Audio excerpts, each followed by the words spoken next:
You ever wonder why a lot of producers say that when they drag the audio into FL Studio, it just bangs harder than if they drag it into a channel rack? Well, in this video, I'm going to explain why.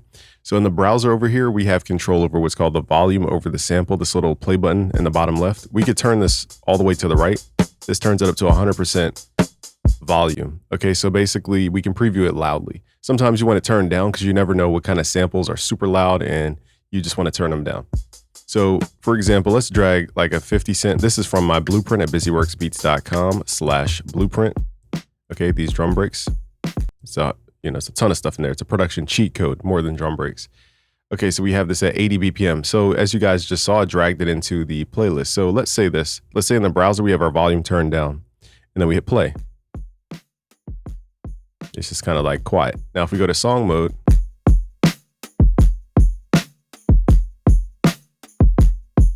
it hits a little bit harder. Now, what if we open this in channel rack and then hit sounds softer. So if we play from the playlist, okay, and if I play from the channel rack one more time, sounds soft. Okay, so it's all just volume differences. So when you double click on an audio, the difference here, even though it says 80% volume, it's hitting louder. Okay, so I don't know where this setting would even be in FL Studio to restore this,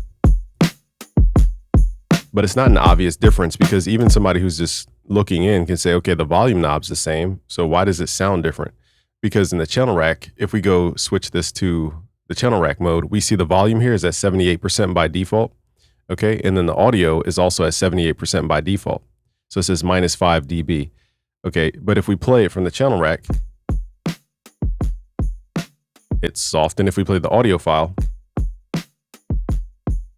it's soft because we're playing it from the actual channel rack. But if we play it in the song view,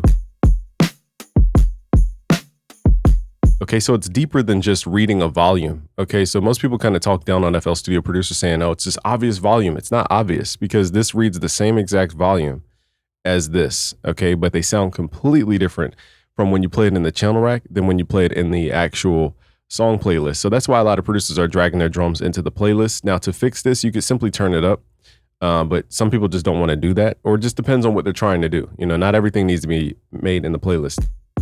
But if you did want to turn stuff up, you could use the volume knob here. Here's one way to turn stuff up. But you guys can tell it doesn't have that same knock. So it's still missing some volume here. So what we could do is two other options. We can go to the pre-computed effects and turn up the boost.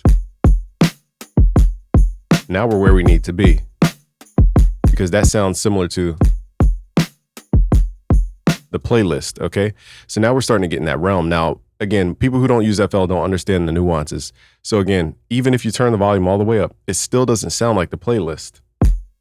And even if you play the audio clip from the playlist in the channel rack, it actually makes it sound quieter. Okay, so it's the channel rack itself turns down stuff. It's way deeper than just the sound and how it's loaded. Okay, so again, to turn up the volume, you could turn it up with the channel volume here, but also you have pre-computed effects. And if you don't want to use this, you could go to your wrench tool and turn up what's called the volume multiplier. This is another way to turn stuff up. So now your sound in the channel rack is knocking like it does in the playlist. All right, guys, so if you like programming in the channel rack, this is a better way for you. That way you don't have to keep dragging and dropping drums everywhere. If you guys want, I forget how many sounds, I want to say 3,200 sounds in the new blueprint, just go to busyworksbeats.com/blueprint. It has melodies, drum breaks, it has presets, it has all types of stuff. There's a ton of stuff in here. It's a lot. Just go to busyworksbeats.com/blueprint. Peace out, guys.